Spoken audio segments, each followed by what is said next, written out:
ಆತ್ಮೀಯ ವಿದ್ಯಾರ್ಥಿಗಳೇ, ಕಳೆದ ವಿಡಿಯೋದಲ್ಲಿ ನಾವು ಕ್ರಾಂತಿಕಾರ ಅಂಬೇಡ್ಕರ್ ಪಾಠಕ್ಕೆ ಸಂಬಂಧಪಟ್ಟಂತೆ 5 ಅಂಕದ ಪ್ರಶ್ನೆಗಳಿಗೆ ಉತ್ತರಗಳನ್ನು ನೋಡಿದ್ವಿ. ಈ ಒಂದು ವಿಡಿಯೋದಲ್ಲಿ ನಾವು 10 ಅಂಕದ ಪ್ರಶ್ನೆಗಳಿಗೆ ಉತ್ತರಗಳನ್ನು ನೋಡೋಣ ವಿದ್ಯಾರ್ಥಿಗಳೇ. ಮೊದಲನೇ ಪ್ರಶ್ನೆ, ಸಾಧುಗಳು ಭೀಮನ ಜನನದ ಬಗ್ಗೆ ನೀಡಿದ ಭವಿಷ್ಯವಾಣಿಯನ್ನು ವಿವರಿಸಿ ಅಂತ ಇದೆ. ಸೊ ಇಲ್ಲಿ ಇದಕ್ಕೆ ಉತ್ತರ, ರಾಮ್ಜಿ ಸಕ್ಪಾಲರು ತಮ್ಮ ಚಿಕ್ಕಪ್ಪನವರಾದ ಸಾಧುಗಳನ್ನು ನದಿಯ ದಡದಲ್ಲಿ ಭೇಟಿಯಾದಾಗ ಆ ಸಾಧುಗಳು ಭೀಮನ ಜನನದ ಬಗ್ಗೆ ಅದ್ಭುತ ಭವಿಷ್ಯವನ್ನು ನುಡಿತಾರೆ. ತಾವು ನಗರ ಪ್ರವೇಶ ಮಾಡಬಾರದೆಂಬ ಕಟ್ಟುನಿಟ್ಟಿನ ನಿಯಮ ಇದ್ದರೂ ರಾಮ್ಜಿ ದಂಪತಿಗಳನ್ನು ಕಂಡು ನೀವು ಪುಣ್ಯವಂತರು ಅಂತೇಳಿ ಅರಸಿದರು. ನಿಮ್ಮ ವಂಶದಲ್ಲಿ ಒಬ್ಬ ಅಸಾಮಾನ್ಯ ಮಹಾಪುರುಷ ಜನಿಸಲಿದ್ದಾನೆ. ಅವನು ಕೇವಲ ನಿಮ್ಮ ಕುಟುಂಬಕ್ಕೆ ಮಾತ್ರವಲ್ಲದೆ ಇಡೀ ರಾಷ್ಟ್ರಕ್ಕೆ ಜ್ಯೋತಿಯಾಗುತ್ತಾನೆ ಎಂದು ನುಡಿದರು. ದೀನದಲಿತರ ಬದುಕಿನಲ್ಲಿ ಹೊಸ ಆಶಾ ಕಿರಣವಾಗಿ ಮೂಡಿಬರುವ ಈ ಮಗು ಜಗತ್ತಿನಾದ್ಯಂತ ಕೀರ್ತಿಯನ್ನು ಹರಡುತ್ತದೆ ಎಂದು ಅವರು ಭರವಸೆಯನ್ನು ನೀಡಿದರು. ಈ ಭವಿಷ್ಯವಾಣಿಯು ಮುಂದೆ ಅಂಬೇಡ್ಕರ್ ಅವರು ಸಂವಿಧಾನ ಶಿಲ್ಪಿಯಾಗಿ ಮತ್ತು ದಲಿತೋದ್ಧಾರಕನಾಗಿ ಬೆಳಗಿದಾಗ ಅಕ್ಷರಶಃ ನಿಜವಾಯಿತು. ಇದು ಮೊದಲನೇ ಪ್ರಶ್ನೆಗೆ ಉತ್ತರ ವಿದ್ಯಾರ್ಥಿಗಳೇ. ಇನ್ನು ಎರಡನೇ ಪ್ರಶ್ನೆಯನ್ನು ನೋಡೋಣ. ಭೀಮನ ಬಾಲ್ಯದ ಮೇಲೆ ಪ್ರಭಾವ ಬೀರಿದ ಕುಟುಂಬದ ಹಿನ್ನೆಲೆ, ತಂದೆಯ ಪಾತ್ರವೇನು? ಇಲ್ಲಿ ಭೀಮನು ಜನಿಸಿದ್ದು ಸೈನ್ಯದಲ್ಲಿ ಸುಬೇದಾರ್ ಆಗಿ ಸೇವೆ ಸಲ್ಲಿಸಿದ್ದ ಶಿಸ್ತಿನ ಹಿನ್ನೆಲೆಯುಳ್ಳ ಕುಟುಂಬದಲ್ಲಿ. ತಂದೆ ರಾಮ್ಜಿ ಸಕ್ಪಾಲ್ ಅವರು ಕೇವಲ ಸೈನಿಕರಷ್ಟೇ ಅಲ್ಲದೆ ಉತ್ತಮ ಶಿಕ್ಷಕರಾಗಿದ್ದರು, ಧರ್ಮನಿಷ್ಠ ವ್ಯಕ್ತಿಯೂ ಆಗಿದ್ದರು. ಮನೆಯಲ್ಲಿ ಪ್ರತಿನಿತ್ಯ ಕಬೀರರ ಭಜನೆಗಳು ಹಾಗೂ ಮರಾಠಿ ಸಂತ ಕವಿಗಳ ಕೃತಿಗಳ ವಾಚನ ನಡೆಯುತ್ತಿತ್ತು. ತಾಯಿ ಭೀಮಾಬಾಯಿಯ ಮರಣದ ನಂತರ ಅತ್ತೆ ಮೀರಾಬಾಯಿ ಮತ್ತು ಅಕ್ಕಂದಿರು ಭೀಮನನ್ನು ಪ್ರೀತಿಯಿಂದ ಸಾಕ್ತಾರೆ. ರಾಮ್ಜಿಯವರು ತಮ್ಮ ಮಕ್ಕಳಿಗೆ ಬಾಲ್ಯದಲ್ಲಿಯೇ ಆಧ್ಯಾತ್ಮಿಕ ತಳಹದಿಯೊಂದಿಗೆ ಉತ್ತಮ ಶಿಕ್ಷಣದ ಮಹತ್ವವನ್ನು ತಿಳಿಸಿಕೊಡ್ತಾರೆ. ಈ ಕಟ್ಟುನಿಟ್ಟಾದ ಶಿಸ್ತು ಮತ್ತು ಧಾರ್ಮಿಕ ವಾತಾವರಣವೇ ಭೀಮನ ದೃಢ ವ್ಯಕ್ತಿತ್ವಕ್ಕೆ ಭದ್ರ ಬುನಾದಿಯನ್ನು ಹಾಕಿಕೊಡುತ್ತೆ. ಇಷ್ಟು ಎರಡನೇ ಪ್ರಶ್ನೆಗೆ ಉತ್ತರ. ಮೂರನೇ ಪ್ರಶ್ನೆಗೆ, ರಾಮ್ಜಿ ಸಕ್ಪಾಲರು ತಮ್ಮ ಮಕ್ಕಳಿಗೆ ನೀಡುತ್ತಿದ್ದ ಶಿಕ್ಷಣ ಕ್ರಮ ಎಂಥದ್ದು? ರಾಮ್ಜಿ ಸಕ್ಪಾಲರು ಶಿಕ್ಷಣದ ಬಗ್ಗೆ ಅಪಾರ ಕಾಳಜಿ ಇದ್ದಂಥವರು. ಸ್ವತಃ ಶಿಕ್ಷಕರಾಗಿದ್ದರಿಂದ ಮಕ್ಕಳಿಗೆ ವಿಶೇಷ ರೀತಿಯಲ್ಲಿ ಬೋಧಿಸ್ತಾ ಇದ್ರು. ಲೌಕಿಕ ಶಿಕ್ಷಣದ ಜೊತೆಗೆ ಆಧ್ಯಾತ್ಮಿಕ ಶಿಕ್ಷಣವನ್ನು ಕೂಡ ಅವರು ಮಕ್ಕಳಿಗೆ ಧಾರೆ ಎರಿತಾ ಇದ್ರು. ಪ್ರತಿ ರಾತ್ರಿ ಅವರು ಮಕ್ಕಳನ್ನ ಕೂರಿಸ್ಕೊಂಡು ಇಂಗ್ಲೀಷ್, ಗಣಿತ, ಮರಾಠಿ ವ್ಯಾಕರಣವನ್ನು ಕಟ್ಟುನಿಟ್ಟಾಗಿ ಕಲಿಸ್ತಾ ಇದ್ರು. ಇದರ ಜೊತೆಯಲ್ಲಿ ರಾಮಾಯಣ, ಮಹಾಭಾರತದ ಕಥೆಗಳನ್ನು ಹೇಳುತ್ತಾ ಮಕ್ಕಳಲ್ಲಿ ನೈತಿಕ ಮೌಲ್ಯಗಳನ್ನ ಬೆಳೆಸ್ತಾ ಇದ್ರು. ಭೀಮನ ಕುಶಾಗ್ರಮತಿಯನ್ನು ಗುರುತಿಸಿದ್ದ ಅವರು ಅವನಿಗೆ ವಿಶೇಷ ಪ್ರೋತ್ಸಾಹವನ್ನು ಕೊಡ್ತಾ ಇದ್ರು. ತಂದೆಯ ಈ ಶ್ರದ್ಧಾಪೂರ್ವಕ ಶೈಕ್ಷಣಿಕ ಕ್ರಮದಿಂದಾಗಿ ಭೀಮನಿಗೆ ಭಾಷೆ ಮತ್ತು ವಿಷಯಗಳ ಮೇಲೆ ಬಾಲ್ಯದಲ್ಲಿಯೇ ಅಸಾಧಾರಣ ಹಿಡಿತ ಸಾಧಿಸಲು ಸಾಧ್ಯವಾಯಿತು. ಇಷ್ಟು ಮೂರನೇ ಪ್ರಶ್ನೆಗೆ ಉತ್ತರ. ಇನ್ನು ನಾಲ್ಕನೇ ಪ್ರಶ್ನೆ, ಶಾಲಾ ದಿನಗಳಲ್ಲಿ ಭೀಮನು ಅನುಭವಿಸಿದ ಅಸ್ಪೃಶ್ಯತೆಯ ಕ್ರೂರ ಅನುಭವಗಳನ್ನು ತಿಳಿಸಿ. ಉತ್ತರ, ಶಾಲೆಯಲ್ಲಿ ಭೀಮನು ಅನುಭವಿಸಿದ ಅಸ್ಪೃಶ್ಯತೆಯ ಘಟನೆಗಳು ಯಾವುದೇ ಮಗುವಿನ ಮನಸ್ಸನ್ನು ಕಲಕುವಂತಿತ್ತು. ಸವರ್ಣೀಯ ಮಕ್ಕಳ ಜೊತೆಗೆ ಕೂತ್ಕೊಳ್ಳೋದಕ್ಕೆ ಅವಕಾಶ ಇರಲಿಲ್ಲ. ಅವನು ಪ್ರತಿದಿನ ಮನೆಯಿಂದಲೇ ಗೋಣಿಚೀಲ ತಗೊಂಬಂದು ಪ್ರತ್ಯೇಕವಾಗಿ ನೆಲದ ಮೇಲೆ ಕೂತ್ಕೋಬೇಕಿತ್ತು. ಶಿಕ್ಷಕರು ಮೈಲಿಗೆ ಆಗುತ್ತೆ ಅಂಥೇಳಿ ಅವನ ಪುಸ್ತಕಗಳನ್ನು ಮುಟ್ತಾ ಇರಲಿಲ್ಲ. ಪ್ರಶ್ನೆಗಳನ್ನು ಸನ್ನೆಗಳ ಮೂಲಕ ಕೇಳ್ತಾ ಇದ್ರು. ಕುಡಿಯುವ ನೀರಿನ ಕೊಡಪಾನವನ್ನು ಮುಟ್ಟುವ ಹಕ್ಕು ಅವನಿಗಿರಲಿಲ್ಲ. ಯಾರಾದರೂ ಸವರ್ಣೀಯರು ನೀರು ಸುರಿದ್ರೆ ಮಾತ್ರ ಅವನು ಕೈಯೊಡ್ಡಿ ಕುಡಿಬೇಕಾಗಿತ್ತು. ಈ ಅಮಾನವೀಯ ವರ್ತನೆಯು ಶಿಕ್ಷಣ ಸಂಸ್ಥೆಗಳಲ್ಲಿ ಜಾತಿ ತಾರತಮ್ಯ ಎಷ್ಟು ಆಳವಾಗಿ ಬೇರೂರಿದೆ ಅನ್ನೋದನ್ನು ಅವನಿಗೆ ಬಾಲ್ಯದಲ್ಲಿಯೇ ಮನವರಿಕೆ ಮಾಡಿಕೊಡ್ತು. ಇಷ್ಟು ನಾಲ್ಕನೇ ಪ್ರಶ್ನೆಗೆ ಉತ್ತರ. ಇನ್ನು ಐದನೇ ಪ್ರಶ್ನೆ, ಗೋರೆಗಾವ್ಗೆ ಹೋಗುವಾಗ ನಡೆದ ಎತ್ತಿನ ಗಾಡಿಯ ಘಟನೆ ಮತ್ತು ಅದರ ಪ್ರಭಾವವೇನು? ಭೀಮನು ತನ್ನ ಅಣ್ಣಂದಿರೊಂದಿಗೆ ಗೋರೆಗಾವ್ನಲ್ಲಿದ್ದ ತಂದೆಯನ್ನು ನೋಡಲು ಹೋದಾಗ ನಡೆದ ಘಟನೆ ಅತ್ಯಂತ ಕಹಿಯಾಗಿತ್ತು. ಆರಂಭದಲ್ಲಿ ಪ್ರೀತಿಯಿಂದ ಮಾತನಾಡಿಸಿದ ಗಾಡಿಯವನು ನಂತರ ಇವರು ಮಹಾರ್ ಜಾತಿಯವರೆಂದು ತಿಳಿದು ರೊಚ್ಚಿಗೆದ್ದನು. ಮೈಲಿಗೆಯಾಗುತ್ತದೆ ಎಂದು ಮಕ್ಕಳನ್ನು ಅಸಹ್ಯವಾಗಿ ಬೈದು ಚಲಿಸುತ್ತಿದ್ದ ಗಾಡಿಯಿಂದ ಕೆಳಕ್ಕೆ ತಳ್ಳಿದನು. ಮಕ್ಕಳ ಮನವಿಯ ಮೇರೆಗೆ ದುಪ್ಪಟ್ಟು ಬಾಡಿಗೆ ಒಪ್ಪಿದರು. ಗಾಡಿಯವನು ಗಾಡಿ ನಡೆಸದೆ ಮಕ್ಕಳನ್ನೇ ಗಾಡಿ ಹೊಡೆಯಲು ಹಚ್ಚಿ ತಾನು ಹಿಂದೆ ನಡೆದು ಬಂದನು. ಈ ಘಟನೆಯು ಸಮಾಜದ ಕ್ರೂರ ಮನಸ್ಥಿತಿಯನ್ನು ಭೀಮನಿಗೆ ತೋರಿಸಿಕೊಟ್ಟಿತು. ಇದು ಅವನಲ್ಲಿ ಇಡೀ ಸಾಮಾಜಿಕ ವ್ಯವಸ್ಥೆಯನ್ನೇ ಬದಲಿಸಬೇಕೆಂಬ ಹಂಬಲವನ್ನು ಮತ್ತು ಹೋರಾಟದ ಕಿಚ್ಚನ್ನು ಮೊಟ್ಟ ಮೊದಲ ಬಾರಿಗೆ ಹಚ್ಚಿತು. ಇದು ಐದನೇ ಪ್ರಶ್ನೆಗೆ ಉತ್ತರ ವಿದ್ಯಾರ್ಥಿಗಳೇ.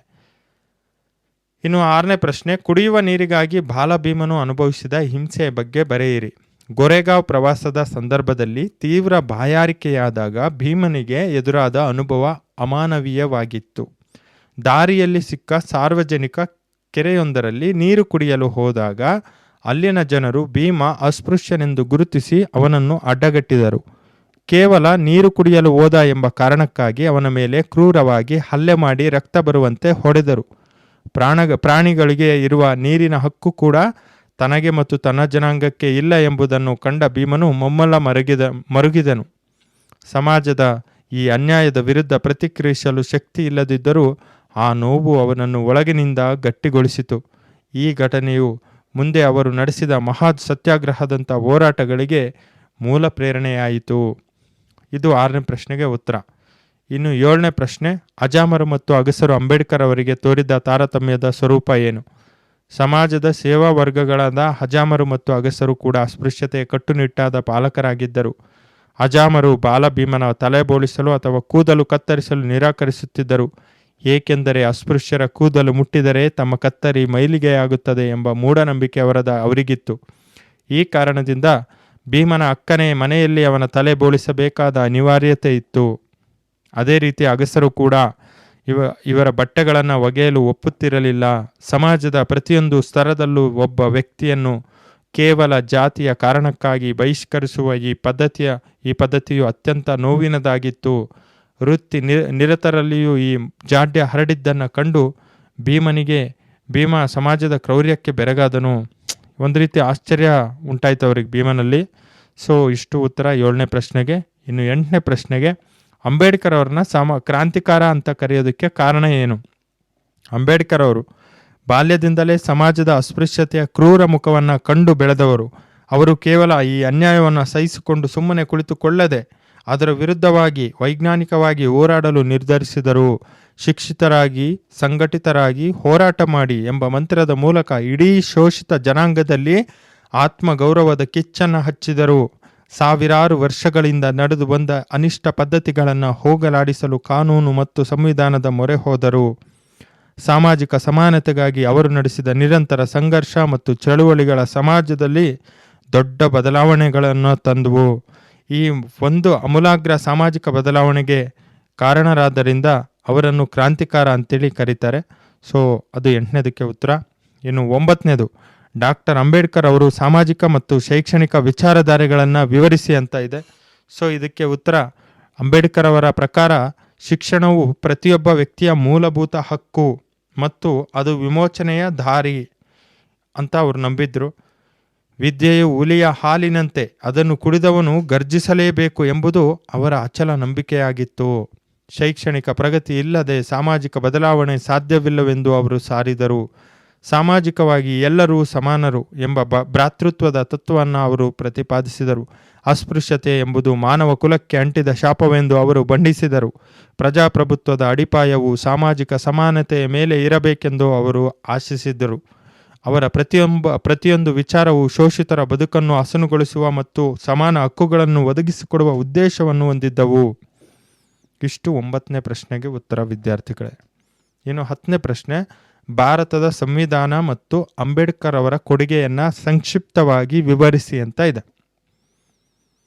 ಡಾಕ್ಟರ್ BR ಅಂಬೇಡ್ಕರ್ ಅವರು ಸ್ವತಂತ್ರ ಭಾರತದ ಸಂವಿಧಾನದ ಕರಡು ಸಮಿತಿಯ ಅಧ್ಯಕ್ಷರಾಗಿ ಜಗತ್ತಿನ ಅತಿದೊಡ್ಡ ಲಿಖಿತ ಸಂವಿಧಾನವನ್ನು ನೀಡಿದರು.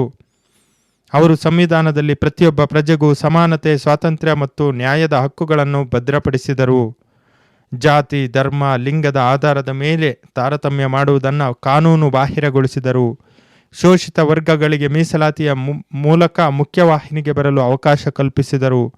ಮಹಿಳೆಯರಿಗೆ ಸಮಾನ ಹಕ್ಕು ನೀಡುವ ಹಿಂದೂ ಕೋಡ್ ಬಿಲ್ ಮಂಡಿಸುವ ಮೂಲಕ ಸಾಮಾಜಿಕ ನ್ಯಾಯಕ್ಕಾಗಿ ಶ್ರಮಿಸಿದರು.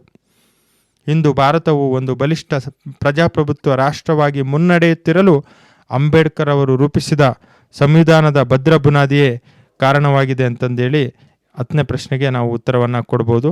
ಸೊ ಇಷ್ಟು ನಿಮಗೆ ಈ ಒಂದು 10 ಅಂಕದ ಪ್ರಶ್ನೆಗಳಿಗೆ ಉತ್ತರಗಳು, ಕ್ರಾಂತಿಕಾರ ಅಂಬೇಡ್ಕರ್ ಪಾಠಕ್ಕೆ ಸಂಬಂಧಪಟ್ಟಂಥ ವಿಚಾರಗಳು.